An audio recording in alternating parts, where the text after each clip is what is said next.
Today we are going to be covering the hero's journey, and I'm hoping this is specifically geared towards the mythology and folklore course. This is the final major unit in the mythology course.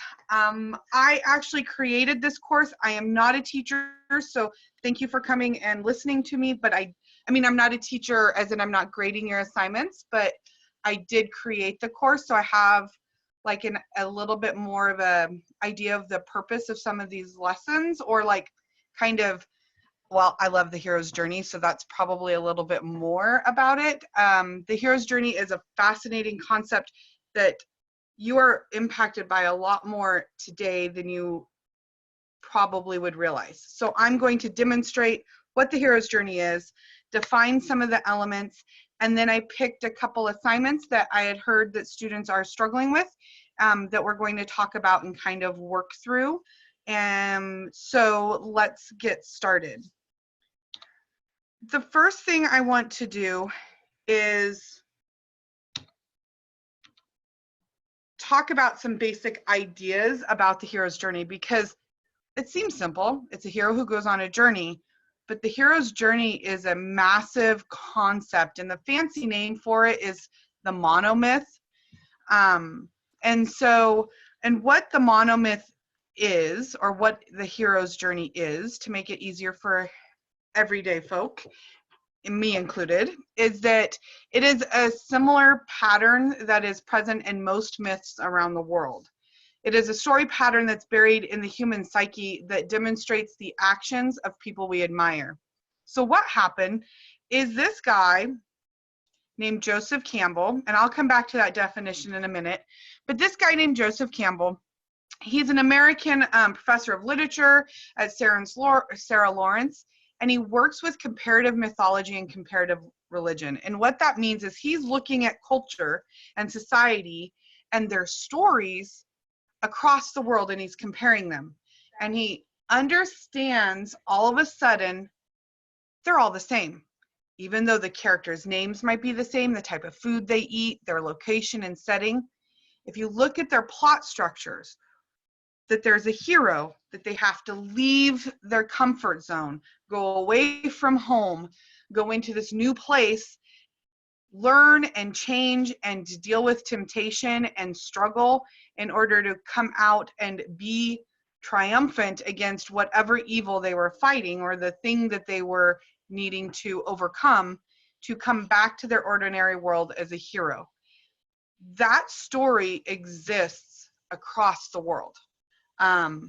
We have them in like early British or English literature with Beowulf, which actually comes from the stories of the Vikings, which you're going to be reading Beowulf pretty soon in this unit.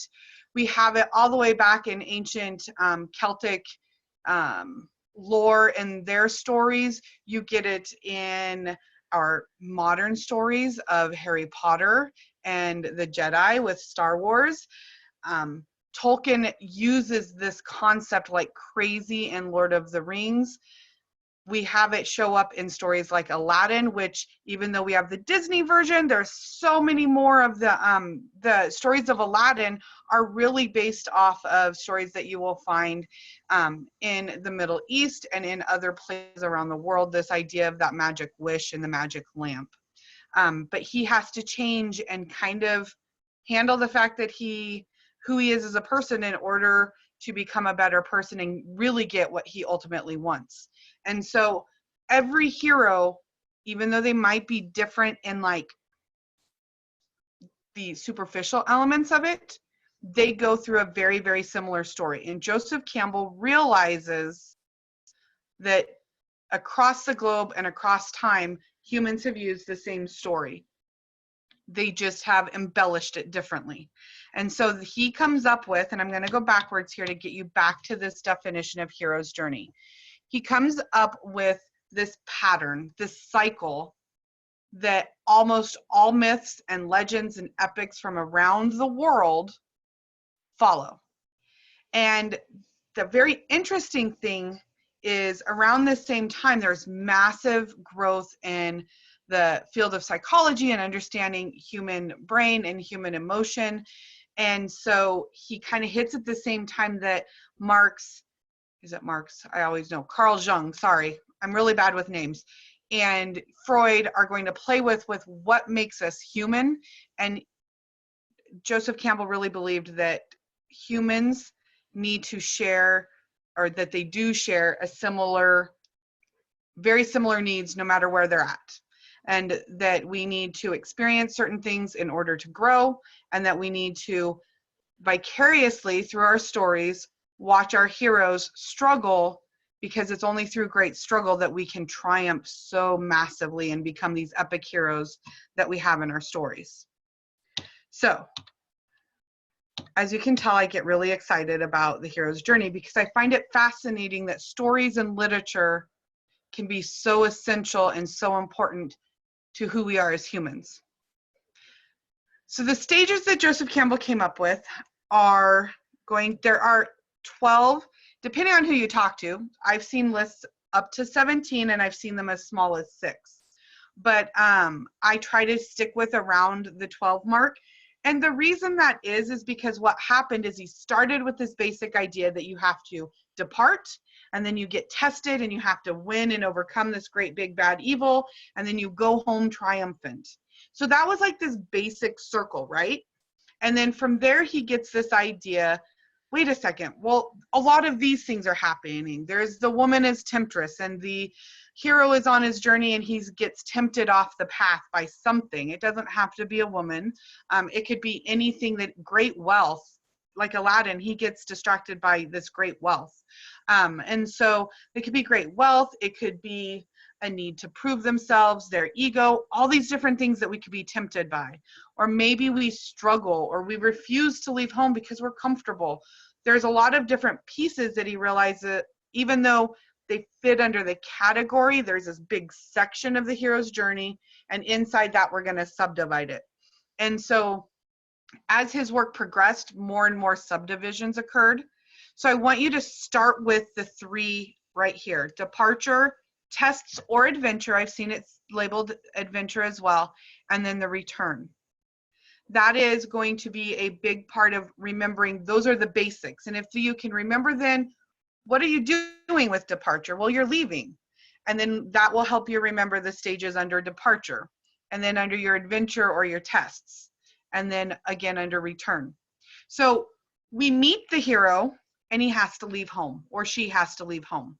And this is a departure. So they get this call to adventure. Something happens. Maybe they get a letter from a magical wizarding school, and they are asked to come and join an adventure. Maybe they stumble upon a ring, and they need to go out into the world to return the ring, or to destroy the ring in this case, in order to save Middle Earth. That's Lord of the Rings.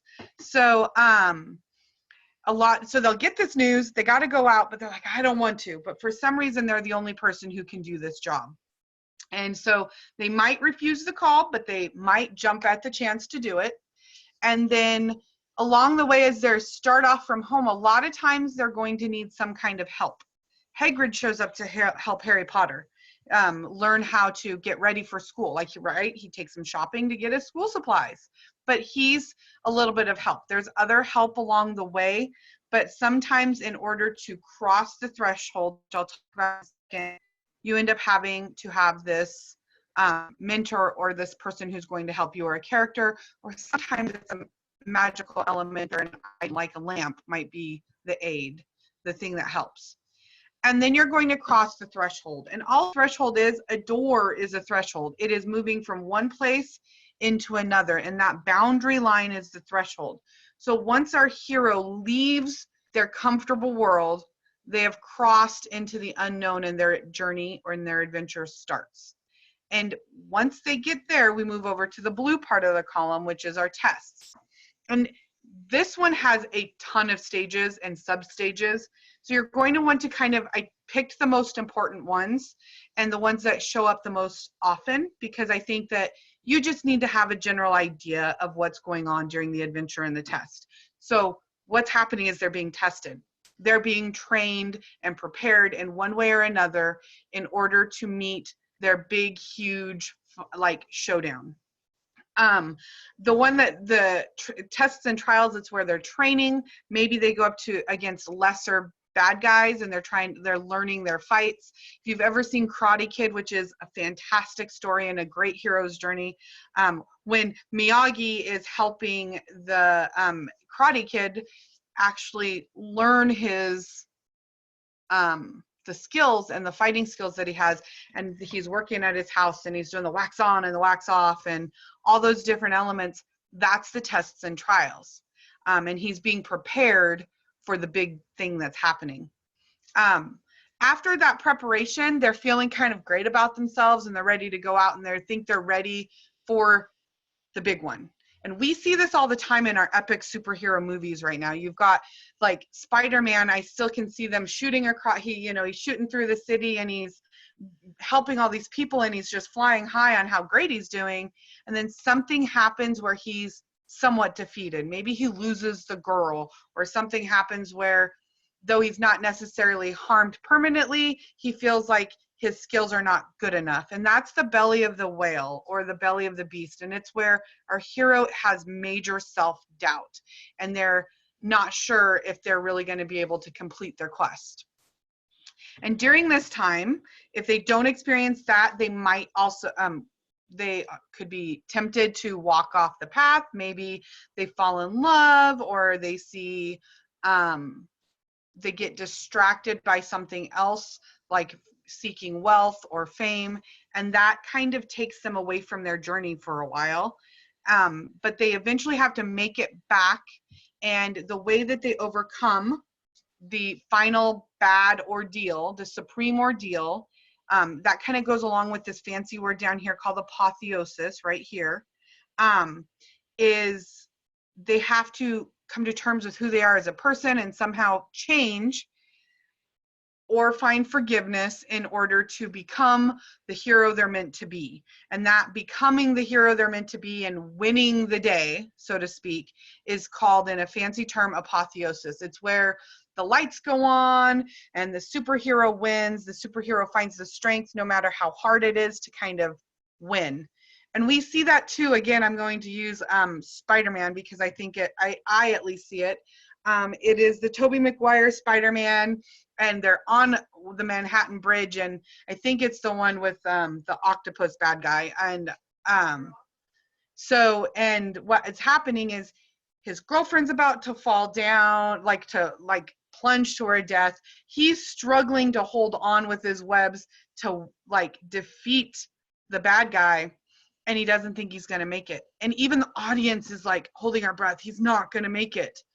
And then all of a sudden he kind of decides, no, I got this, and they win. How many times do we see our superheroes struggle and struggle, but they get back up on their feet and they destroy whatever they're fighting against? And that is what we as humans need out of our heroes, is for them to overcome these great struggles, because we find hope in that. So then once that great struggle's been won and the big bad guy has been defeated, or the big evil, whatever it is, the hero gets to return. The return isn't always smooth. There might be some bumps along the way.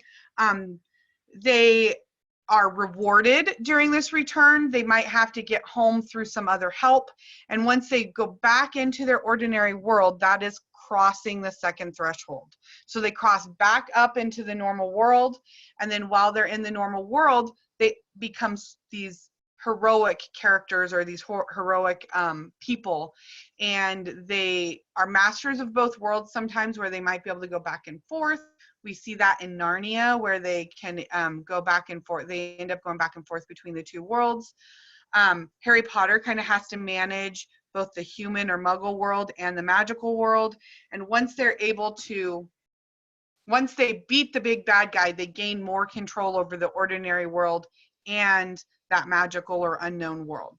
And so they become master of two worlds. And that their journey is over and they get to live happily ever after. So the last thing, and this is what I think is the most amazing thing about this story, is why does it matter? Not the story, excuse me, the journey. Like I said before, um, we have this need as humans to find meaning in our struggles and in our stories. And we want to venerate or revere, which means to make big and respect and give these accolades and these, not worship, I think that's too strong of a word, but not in some cultures, worshiping your heroes is a big deal. Time and time again throughout history, you see real life people who have overcome adversity and these struggles and these hard things in order to succeed and become a big deal.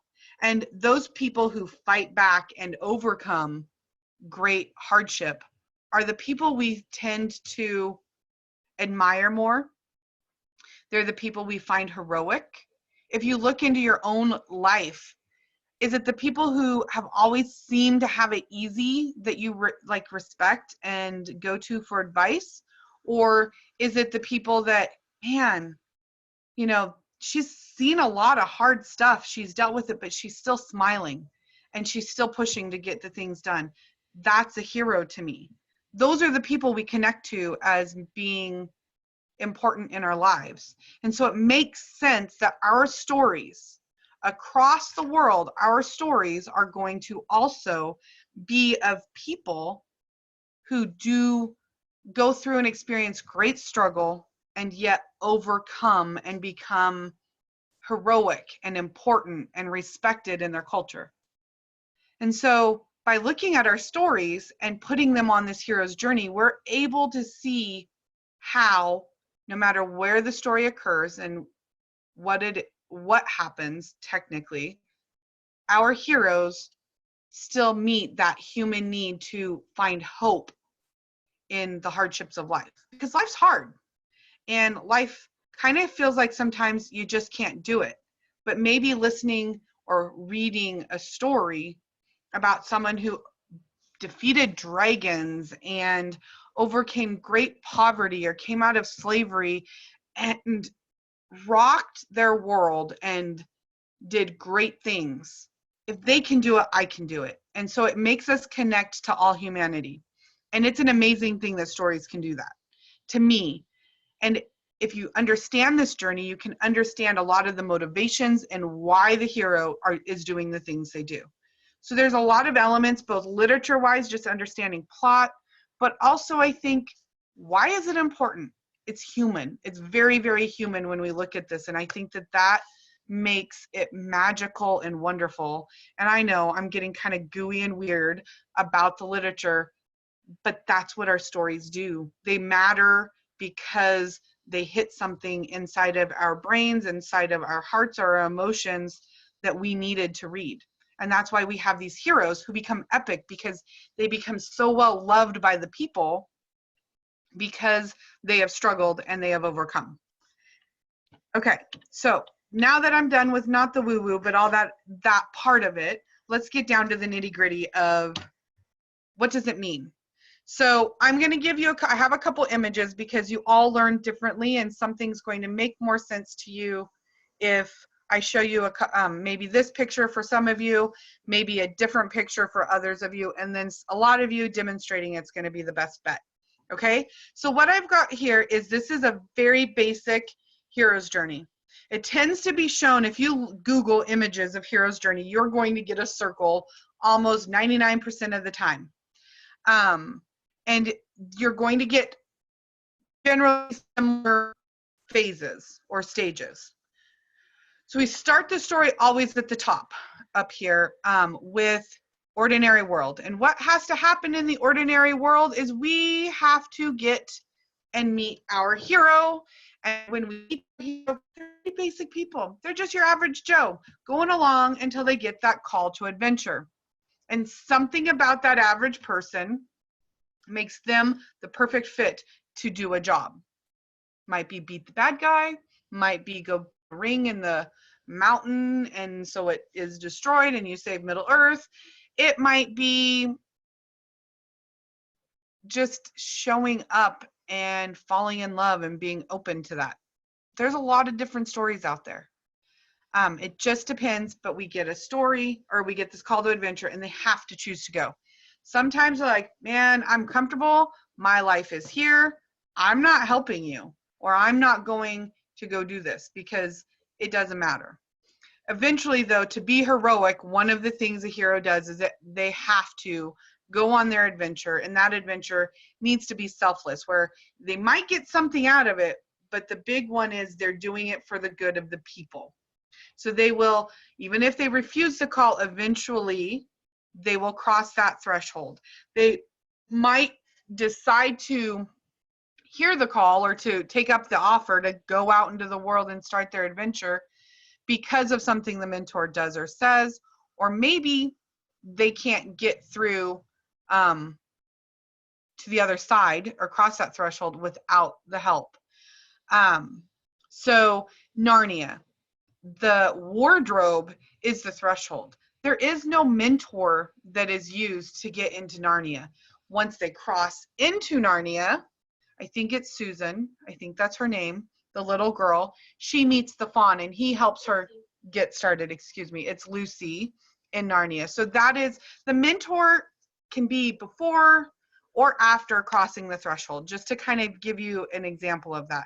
Hagrid shows up before crossing the threshold and prepares Harry Potter to go.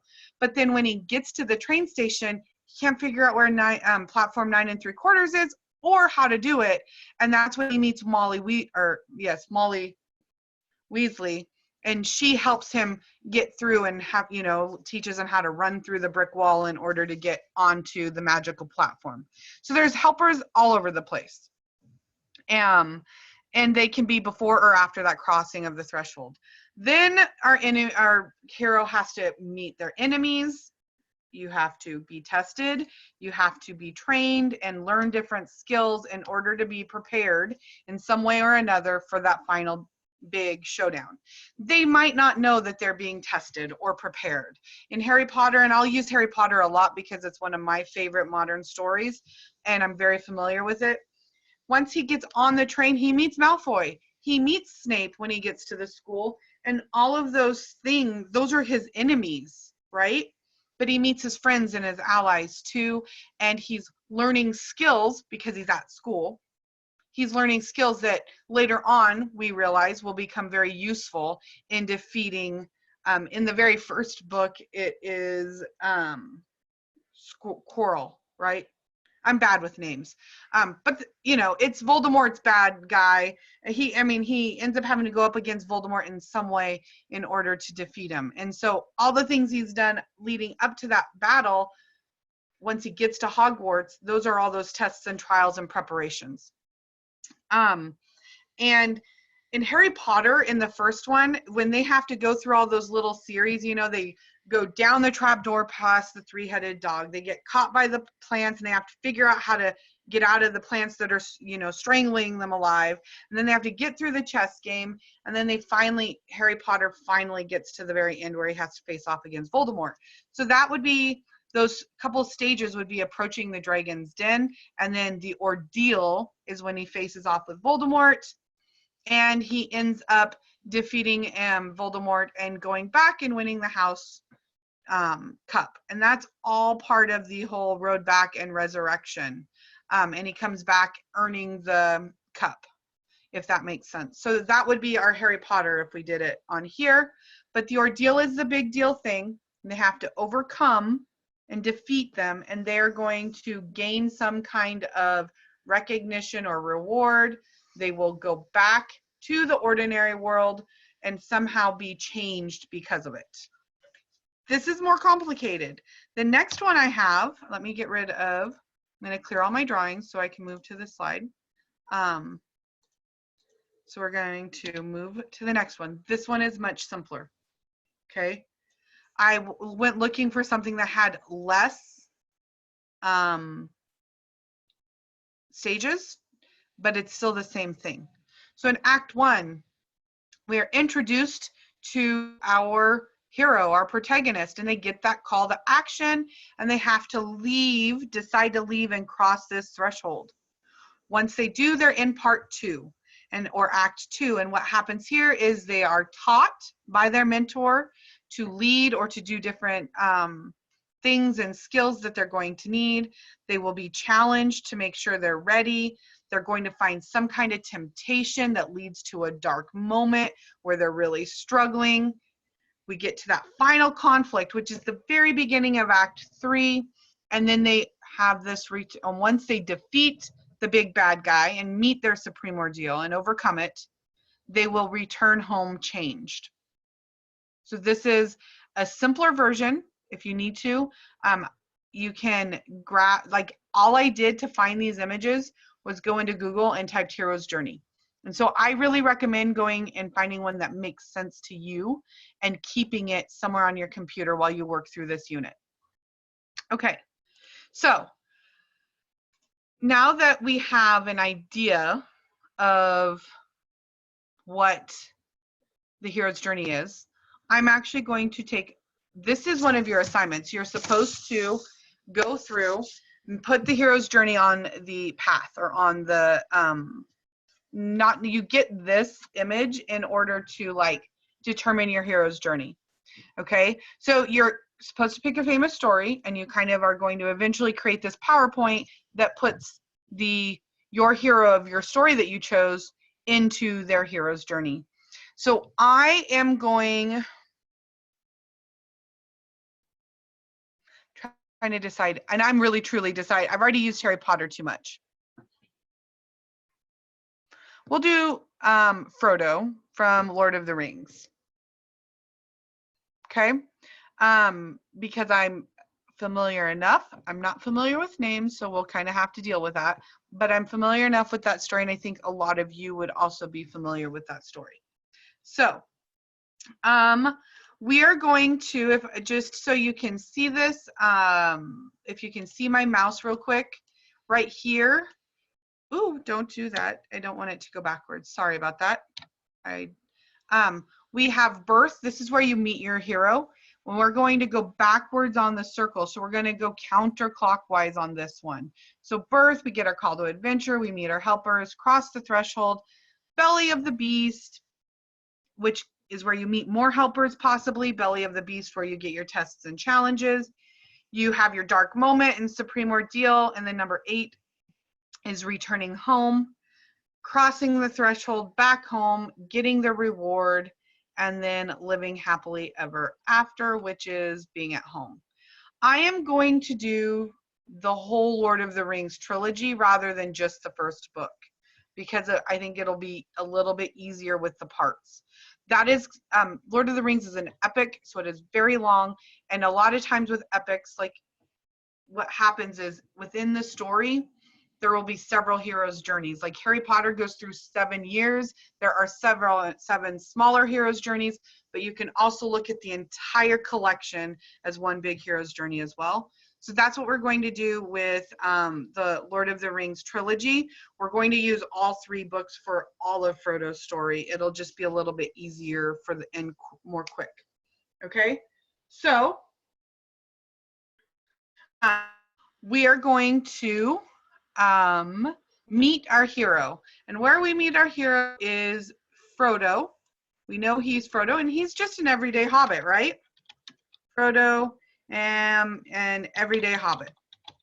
He seems to want to do things the right way, but he likes to have fun, and he has some friends that we meet, and he has an uncle that he cares for. So that is how we meet our hero. And then what happens is we end up getting a call to adventure. The way I see Frodo getting his call to adventure is he inherits a ring. And he finds out that this ring is the ring of Mordor, or Mordor. And he has to, it's a magical ring, and it's causing him a lot of problems. And so even though he doesn't want to do anything at first, he is reluctant a bit because he thinks he is just a hobbit and that he has nothing special to offer. But what he has to offer is that he is his goodness.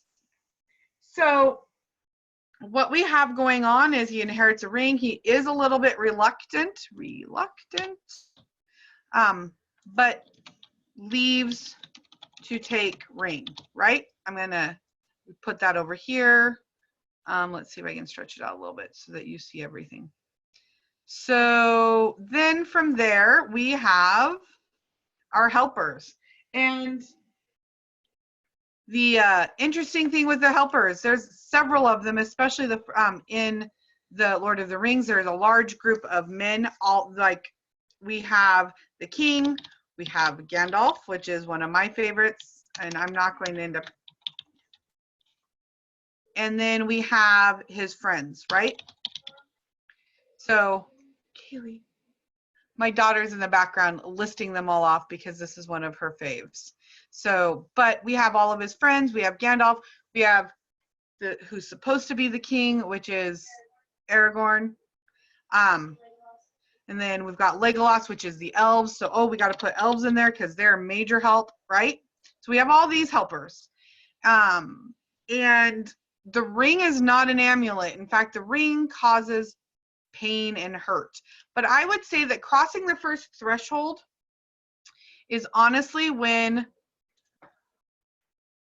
I'm not even going to say it's leaving the Shire. Even though Frodo has to leave the Shire, he was comfortable, even though it would be a difficult and a struggle, he was okay with taking it to the elves. So the home of the elves, when Frodo leaves the home of the elves to take the ring to the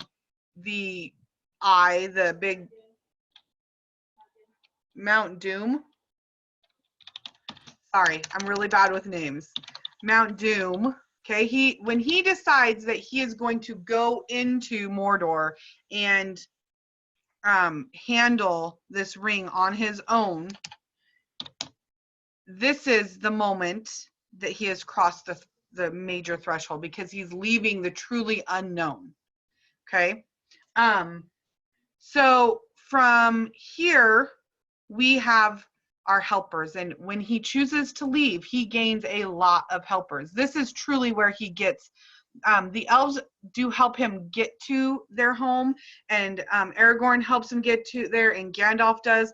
But when they all make the pact to create that Fellowship of the Ring, right? Fellowship of the Ring. This is where you've got your elves, your dwarves, the Aragorn, you've got all of the other hobbits, all of them are there, and they're going to help him get there. And they all provide something different during his journey. He is tested in many ways. Some of the ways he is tested is by the ring itself. It makes him see things. It's like whispering and trying to seduce him to the dark side. He has to deal with, what's the little creature's name? Gollum.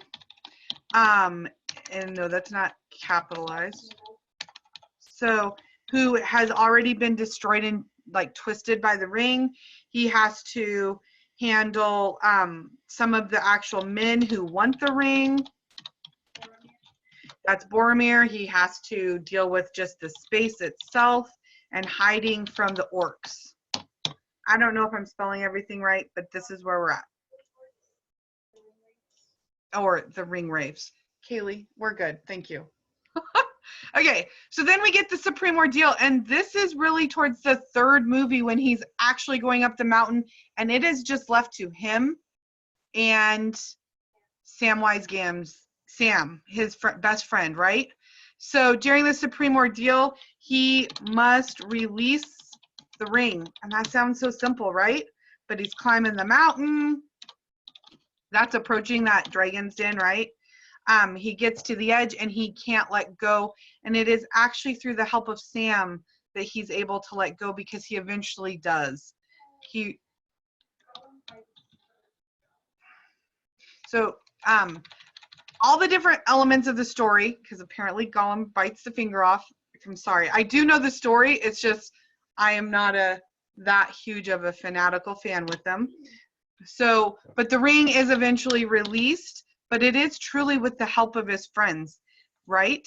That happens. Ring is released. Now, what I find interesting is at this point, their struggle is not over, is it? Their struggle is not over because what happens is the volcano explodes and they have to like float. Volcano explodes and they are floating on the like piece of dirt or the rock and are saved by the eagles, right? And the eagles take them back to the elves, then back to the Shire. The thing is the elixir here is Frodo realizes how special he really was to his friends and how important. I really feel like that's the elixir. That's my own opinion. But he returns tired and weary from his journey. But the big one is he understands how important his friends are, how important saving Middle-earth was, and that he's done a great thing. So this really has to do with his own self-esteem and believing in himself. Okay? And then once that happens, we have the very end of the story where he moves on with the elves and kind of goes into that eternal resting area. It's not death. It isn't that. They go off into the like mystical waters in the ship. But that is still a reward because it lets him rest. He's very tired. And living with elves. Okay? So that is how you do this. You could do this with The Little Mermaid, Cinderella, Indiana Jones, which is one of my faves. Almost every story that you want to look at could be placed on the hero's journey. So notice I'm not necessarily like every little thing. I'm okay if things are a little bit out of order. Now you shouldn't have meeting the hero, right? Those things aren't generally going to happen right next to each other because this journey has to occur. But if you flip, or maybe your first test occurs, then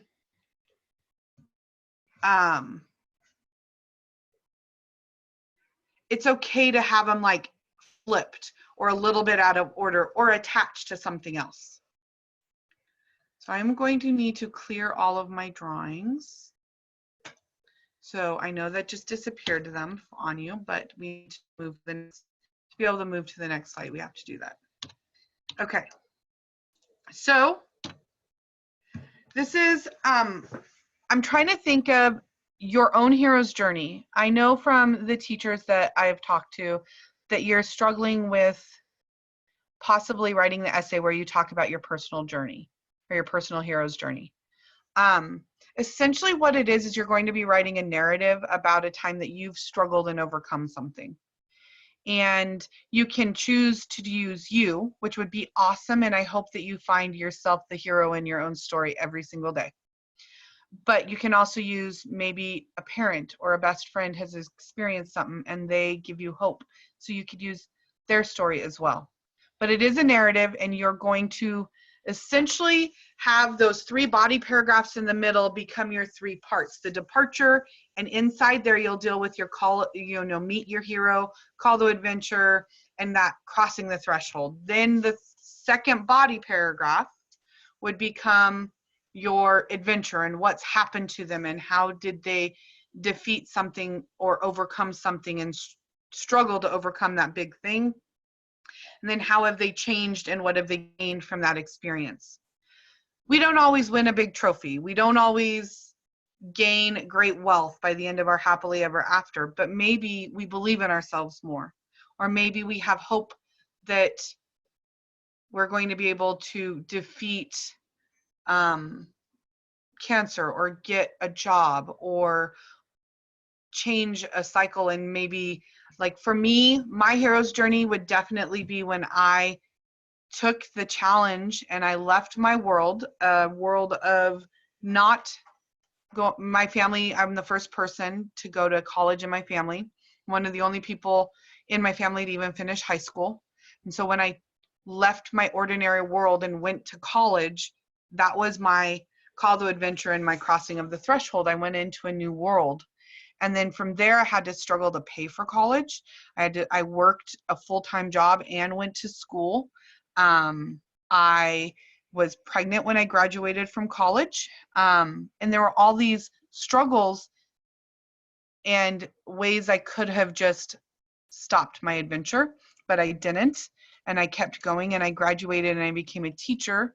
And I'm very proud of myself for that, for changing my stars, so to speak, and overcoming a lot of different things in my life that were very difficult.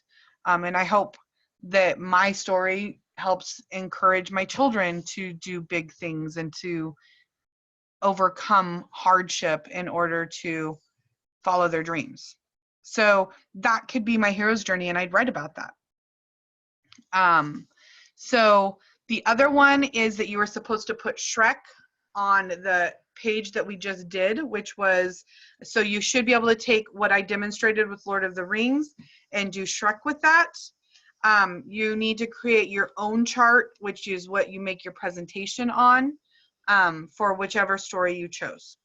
So I'm hoping it, actually one other thing I'm going to end with, because I don't have anyone in here. So I'm going to type up my email for Graduation Alliance. Okay, this is my email. And though I always encourage you to contact the teacher who's grading your work, like I said before, these lessons are my lessons, so I understand them in a different way than the teachers grading them do. And I love this stuff a lot, which you can probably tell for how much I talked about it. But I would be more than happy to help you if you need anything, need to understand something, just need an idea, need clarification. So please email me at angelina.valone@graduation.com. And if you need my help, so I'm going to recommend pushing pause right there and writing that down. Any of your English courses, I'm very happy to help you with, in mythology and folklore or in other English courses. But if you have questions during your mythology course, you're more than welcome to email me at that email. Thank you for watching the video, and I really do hope that you found this interesting and helpful, and go out and do big things.